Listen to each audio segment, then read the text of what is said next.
नमस्कार, मैं डॉक्टर राकेश पाठक। केंद्रीय चुनाव आयोग कांग्रेस नेता राहुल गांधी के सामने सरेंडर हो गया है।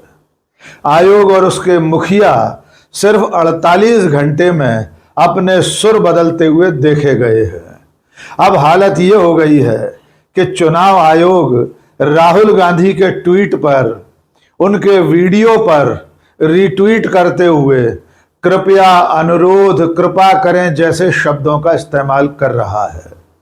आयोग और उसके मुखिया अब मिसलीडिंग का ठप्पा लगाना भी भूल रहे हैं और इसकी वजह शायद ये है कि राहुल गांधी ने बिहार में खुले शब्दों में चेतावनी दी है, वार्निंग दी है, धमकी भी कहा जा सकता है कि जब भी उनका गठबंधन सत्ता में आया, इन तीनों लोगों को छोड़ा नहीं जाएगा, उन्हें सजा मिलेगी। शायद राहुल गांधी की इस चेतावनी से डरकर अब चुनाव आयोग ने कृपा करने जैसे शब्दों का इस्तेमाल शुरू कर दिया है। आइए सबसे पहले यह जान लीजिए कि राहुल गांधी का वो कौन सा वीडियो है जिससे घबराकर चुनाव आयोग के सुर बदल गए हैं। असल में राहुल गांधी ने कल बिहार में कुछ ऐसे मतदाताओं से मुलाकात की जो पिछले 4-5 चुनावों से वोट डालते आ रहे थे, लेकिन इस दफा उनके नाम वोटर लिस्ट में से हटा दिए गए हैं। आइए इस वीडियो को देख लीजिए। वोट काट दिया है? तो पिछली बार सबने वोट किया था? 2024 में किए थे सर। 2024 में किया, अब काट दिए? काट दिए। क्यों काटे? अब हम लोग वो जाने, इलेक्शन कमीशन वाले जाने। जी, मेरा नाम है सुनील उरांव और मेरा भी कट गया है। हम लोग जब जुड़वाने जा रहे हैं तब बोल रहा है कि केवाला नानो दे नानो, खेती बाड़ी है नहीं, वो दूसरों के खेती अटैया बटैया करते हैं, है नहीं तो उसको जमीन रहेगा तब तो देंगे हम नहाएंगे जमीन। मगर आपका नाम तो पहले था लिस्ट में। हाँ था सर, तो पहले था तो फिर उसका क्या मतलब है? एक बार आप लिस्ट पे हो तो फिर कैसे निकाल दिया? दिखाओ, वोटर कार्ड दिखाओ। तो इनके पास जो डॉक्यूमेंट्स होंगे वो चुनाव आयोग मांग ही नहीं रहा, वैसे डॉक्यूमेंट्स मांगे जा रहे जो इनके पास नहीं है। हाँ सर, है नहीं तो कहाँ से देंगे? नहीं दे सकते, नहीं दे सकते हैं। तो आपको पता कैसे लगा कि आपका नाम कट गया? जो 2024 वाला में लिस्ट में नाम है और जो 25 जो नया लॉन्च किया है उसमें नहीं है। बिलो कहता है कि ऊपर वाला काट दिया, यहाँ से हम लोग दिए हैं, ऊपर वाला क्या कर दिया कहा नहीं, बिलो तो यही कह रहा है। ये वोट चोरी कर रहे हैं। अभी कर्नाटक में हमने पता लगाया है, कर्नाटक में लोकसभा चुनाव में 1 लाख वोट इन्होंने गायब कर दिए एक असेंबली से। महाराष्ट्र में इलेक्शन चोरी कर लिया है। यहाँ पे आपके वोट इसलिए काट रहे हैं कि यहाँ पे इलेक्शन चोरी करने की सोच रहे हैं लोग। ऐसा भी है सर, जो पिछले चुनाव में हम वार्ड का चुनाव लड़े थे उसमें हमारे वार्ड में 600 प्लस वोट था। जो SIR नया हुआ इसमें 1000 प्लस हो गया वोट, यानी 5-6 हो गया। इसमें नए वोटर जो हम लोग के काटा भी गया और नए वोटर ऐड हो गया, और नया वोटर जो ऐड हुआ उन लोग के हमारे वार्ड में भी एक घर नहीं है। एक घर भी नहीं है ना? वही तो मैं कह रहा हूँ, एक भी घर नहीं है। लेकिन ऐसे हम आपने उनको कभी देखा नहीं, जिंदगी में नहीं देखा। थोड़ा इनको। हमारा नाम है रंजू देवी, नौहट्टा प्रखंड से आया हूँ, चफला गांव से। पति के नाम है सुधीर राम। हमारे वोटर लिस्ट में हमारे घर के परिवार के 6 गो के नाम कट गया है। आप पहले थे उस पे? जी पहले थे। ये नया वाला जो बना लिस्ट उसमें नहीं आया है। आपने कितनी बार वोट दिया है? मतलब कितने चुनाव में आपने वोट दिया है? हम दिए हैं सर 4-5 बार। इस वीडियो को अपने एक्स हैंडल पर साझा करते हुए राहुल गांधी ने लिखा, जिन लोगों ने पिछले 4-5 चुनाव में वोट किया, बिहार में उनका भी वोट चोरी कर लिया। और जब वजह पूछा तो एक ही जवाब मिला, ऊपर से ऑर्डर आया है। ये गरीबों के अधिकार की लड़ाई है, हम रुकेंगे नहीं, वोट चोरी रोक कर रहेंगे। अब ये देखिए कि राहुल गांधी के इस वीडियो पर चुनाव आयोग ने क्या लिखा है। आमतौर पर 7 अगस्त से अब तक, जिस दिन से राहुल गांधी ने वोट चोरी वाली प्रेस कॉन्फ्रेंस की है, तब से चुनाव आयोग राहुल गांधी के हर आरोप पर, हर पोस्ट पर मिसलीडिंग का ठप्पा लगा देता है, यानी भ्रामक सूचना कहकर राहुल के आरोपों को खारिज करता रहा है। इसके अलावा आयोग लगातार उनसे शपथ पत्र देने की मांग कर रहा है, लेकिन 7 अगस्त के बाद पहली बार है कि चुनाव आयोग ने राहुल गांधी के इस वीडियो पर कुछ बदले बदले शब्दों के साथ अनुरोध किया है। आइए आपको पढ़कर सुनाते हैं कि आयोग ने क्या लिखा है। आयोग लिखता है, कृपया वीडियो में प्रदर्शित निर्वाचकों की एपिक संख्या एवं अन्य विस्तृत विवरण विहित प्रपत्र में उपलब्ध कराने की कृपा करें। एक ही वाक्य में 2 बार कृपया और कृपा करें आ गया, ताकि उस संबंध में आवश्यक जांच कर अग्रेतर कार्यवाही की जा सके।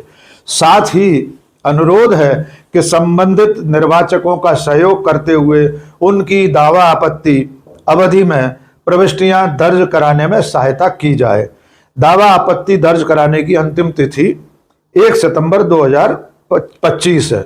इसके आगे भी उन्होंने, आयोग ने यह लिखा है कि राहुल गांधी ने जिन लोगों का वीडियो साझा किया है, जिनके बारे में यह कहा गया है, जिन लोगों ने यह बताया है कि उनके नाम वोटर लिस्ट में से काट दिए गए हैं, अब आयोग राहुल गांधी से विनती कर रहा है कि कृपा करके इन वोटर्स की जानकारी निर्धारित प्रपत्र पर उपलब्ध कराएं।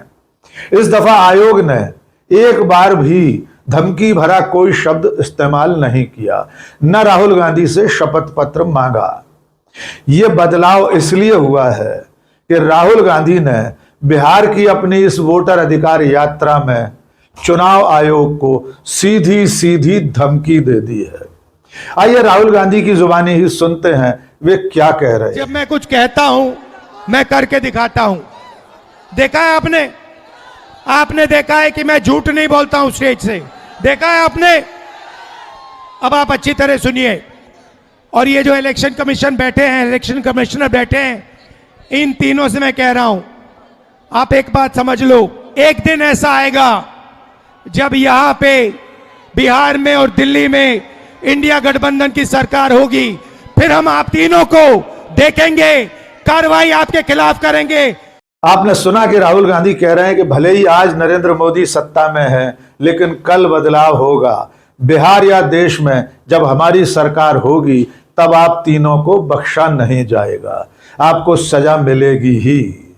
इसके अलावा राहुल गांधी ने यह भी कहा कि आप थोड़ा सा वक्त दो, एक दिन पूरा देश आपसे एफिडेविट मांगेगा। इलेक्शन कमीशन से मैं कहना चाहता हूं, पूरा देश आपसे एफिडेविट मांगने का काम करेगा।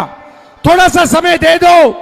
हर स्टेट में, हर विधानसभा में, हर लोकसभा में हम आपकी चोरी पकड़ के देश को दिखाने जा रहे हैं।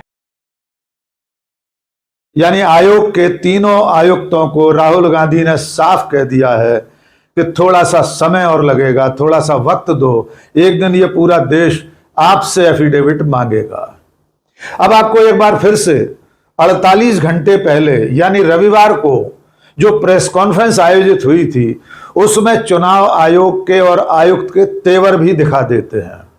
यद्यपि ये सारी बातें आप पहले देख और सुन चुके, लेकिन एक बार और देख लीजिए कि किस तरह मुख्य निर्वाचन आयुक्त ज्ञानेश कुमार बिना नाम लिए राहुल गांधी को धमका रहे थे और कह रहे थे कि आपको देश से माफी मांगनी पड़ेगी, 7 दिन में माफी मांगे, वरना आपके आरोपों को खारिज समझा जाएगा।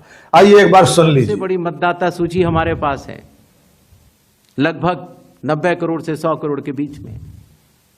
सबसे बड़ी मतदाता सूची, सबसे बड़े चुनाव कर्मियों की फौज, सबसे ज्यादा मतदान करने वाले लोगों की संख्या, और इन सब के समक्ष, सारे मीडिया के समक्ष ये कहना कि अगर मतदाता सूची में आपका नाम एक बार और है तो आपने 2 बार मतदान किया होगा और कानूनी अपराध किया होगा, और मेरे सारे मतदाताओं को अपराधी बनाना और चुनाव आयोग शांत रहे, संभव नहीं।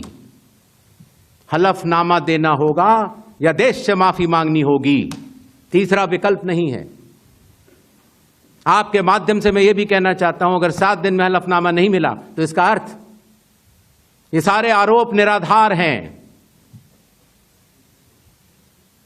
और हमारे मतदाताओं को यह कहना कि वो फर्जी हैं, इसके ऊपर जो भी इस बात को बोल रहा है उसको माफी मांगनी चाहिए।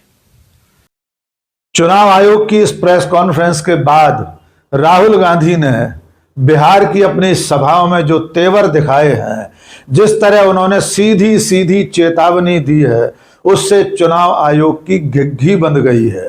आयोग के आयुक्तों को समझ में आने लगा है कि वे लगातार नेता प्रतिपक्ष के सवालों से बच नहीं सकते। वे इस तरह धमकाने वाली भाषा में चुनाव के मामले में नेता प्रतिपक्ष को संबोधित नहीं कर सकते।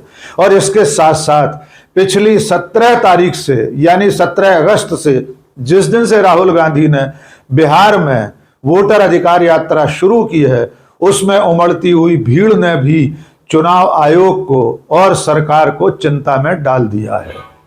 राहुल गांधी की सभाओं में और उनकी इस यात्रा में जिस तरह से भीड़ उमड़ रही है, उससे भारतीय जनता पार्टी के माथे पर भी पसीना आ गया है। राहुल और तेजस्वी यादव की जोड़ी बिहार में जिन जिन शहरों, कस्बों और गांवों से निकल रही है, वहां जनता खुद ब खुद उमड़ती चली आ रही है। इसलिए चुनाव आयोग को लगने लगा है कि राहुल गांधी के आरोपों को मिसलीडिंग कहकर खारिज नहीं किया जा सकता, क्योंकि प्रेस कॉन्फ्रेंस में भी मुख्य निर्वाचन आयुक्त ने राहुल गांधी के किसी आरोप का कोई माकूल जवाब नहीं दिया था। और अब जब उनके तेवर, उनके सुर, आयोग के सुर बदलते हुए दिखाई दे रहे हैं, इससे लगने लगा है कि चुनाव आयोग राहुल गांधी के सामने सरेंडर कर गया है। आज के इस वीडियो में बस इतना ही। बहुत बहुत शुक्रिया। जय हिंद।